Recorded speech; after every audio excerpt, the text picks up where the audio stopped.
En el derecho penal, saber quién cometió el acto es en realidad solo el comienzo de la historia. La pregunta de verdad, la que define si estamos hablando de justicia o de un simple castigo, es otra. ¿Realmente podemos reprocharle a esa persona lo que hizo? Hoy nos vamos a meter de lleno con el último y más humano de los filtros antes de una condena, la culpabilidad. A ver, pensemos en esto un segundo. Si alguien hace algo que la ley prohíbe, ¿eso en automático ya lo convierte en culpable? Mucha gente pensaría que sí, pero la respuesta, y esto es clave, es un rotundo no. Y el por qué es justamente lo que separa un sistema de justicia de uno que solo busca castigar. Ok, ¿cuál va a ser nuestro plan de vuelo? Primero, vamos a entender por qué para la justicia no basta con señalar, sino que necesita reprochar. Después, definiremos bien qué es la culpabilidad y cómo ha ido cambiando la idea a lo largo del tiempo. Luego, vamos a desmenuzar los elementos que sí o sí se tienen que probar. Y para mí la parte más interesante, veremos esos casos en los que, aunque el delito se cometió, la ley termina diciendo, aquí no hay culpable. Muy bien, entremos en materia. Antes de que un juez pueda señalar a alguien y decirle, eres culpable, el caso tiene que pasar por una serie de filtros, como una carrera de obstáculos. Porque en un sistema justo, créanme, no se castiga el acto y ya. Se analiza a la persona, su contexto, sus circunstancias. Miren, para que algo sea un delito, primero se checa la conducta, luego que esa conducta sea justo la que describe la ley, a eso se le llama tipicidad, y después que sea contraria a derecho, o sea, antijurídica. Pero la culpabilidad, esa es la joya de la corona, el último escalón. Es el análisis más personal, porque por un momento dejamos de ver el acto y nos enfocamos completamente en el autor. Entonces, si no es nada más cometer el acto, ¿qué diablos es la culpabilidad? Vamos a dejar el problema abstracto para aterrizarlo en un concepto legal bien concreto.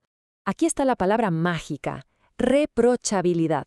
La culpabilidad es en esencia un reproche que el Estado le hace a una persona. No le está diciendo hiciste algo malo, no, le dice algo mucho más profundo. Tú, en tu situación, pudiendo y debiendo actuar conforme a la ley, decidiste no hacerlo y por eso te lo reprocho. Es un juicio de valor, no un simple checklist de hechos. Ahora, no crean que este concepto apareció así de la nada. La forma en que lo entendemos hoy es el resultado de un debate importantísimo, casi un choque de trenes, entre dos maneras muy diferentes de ver la responsabilidad de una persona. Y esto que ven aquí simplifica muy bien esa batalla de ideas. Por un lado, la teoría psicológica, que es la más antigua, era muy básica, buscaba nomás una conexión en la cabeza. ¿La persona quiso que pasara esto? Si la respuesta era sí, listo, culpable. Pero luego llegó la teoría normativa, que es la que rifa hoy en día, y le dio la vuelta a todo. La pregunta ya no era si lo quiso, sino ¿tenía la capacidad de entender que estaba mal y de actuar diferente? Ese cambio, créanme, lo es. Y miren, esta cita del tremendo jurista Jiménez de Azúa lo clava. La culpabilidad no es una foto de lo que pasaba por la mente del autor en ese instante, no. Es una valoración, un juicio que hacemos como sociedad sobre su conducta. Ok, mucha teoría, muy interesante, pero ¿cómo se come esto en la vida real? ¿Qué se necesita revisar punto por punto para que un juez pueda decir, con todas sus letras, que alguien es culpable? A ver, no se me asusten con tanto texto. Este esquema del famoso penalista Zaffaroni es como nuestro mapa del tesoro. Lo importante es la estructura. Nos dice que para hablar de culpabilidad tenemos que revisar tres cosas. Primero, la capacidad de la persona. Segundo, su conocimiento sobre lo que es legal. Y tercero, si la situación le dejaba de otra. Vamos a ver cada uno. Entonces, aquí el punto clave es que los tres tienen que estar presentes. Los tres. Primero, la imputabilidad. ¿La persona tiene la madurez y la salud mental para entender? Un niño muy pequeño o alguien con una enfermedad mental grave, pues no la tienen. Segundo, la conciencia de la antijuridicidad. ¿De verdad podía saber que lo que hacía estaba prohibido? Y tercero, la exigibilidad. La situación era tan, pero tan extrema que no podíamos pedirle que se portara como un héroe de película. Si falla uno solo de estos pilares, ¡pum!, todo el edificio de la culpabilidad se viene abajo. Ahora, dentro de este universo de la culpabilidad hay, digamos, dos grandes sabores. El dolo y la culpa. Son dos formas muy distintas de ser culpable. Dicho fácil, el dolo es hacerlo con toda la intención, sabiendo y queriendo. La culpa, en cambio, es regarla por negligencia o por imprudente. El dolo es la culpabilidad en su máxima expresión. Y es la más grave porque es una rebeldía directa contra la ley. La persona sabe perfectamente lo que está haciendo, sabe que es ilegal y aún así su voluntad es una, cometer el delito. Y ojo, que el concepto de dolo es todo un mundo. Vean esto. No nos vamos a clavar en cada categoría. El punto es que vean lo profundo que es el análisis legal.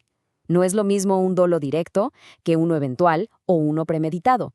Cada uno de estos matices puede significar años de diferencia en una sentencia.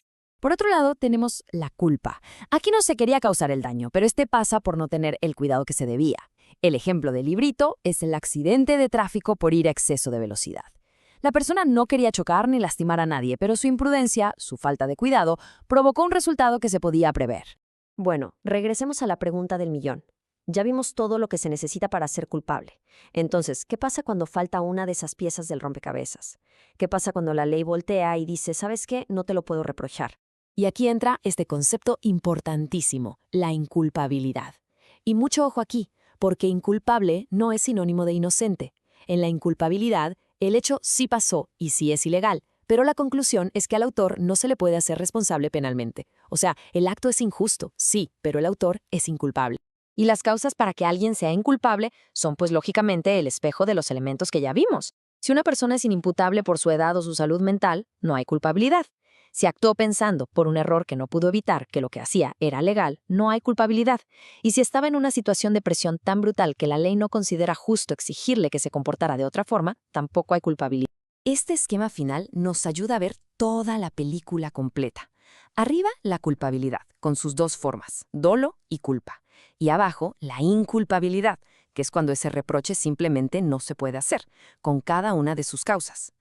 Este es, digamos, el mapa completo del juicio que se le hace a la persona.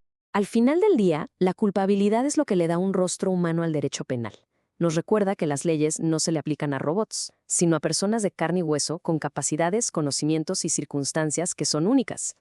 Es ese mecanismo que se asegura de que la justicia sea mucho más que una simple venganza y se convierta en un verdadero juicio sobre la responsabilidad de un ser humano.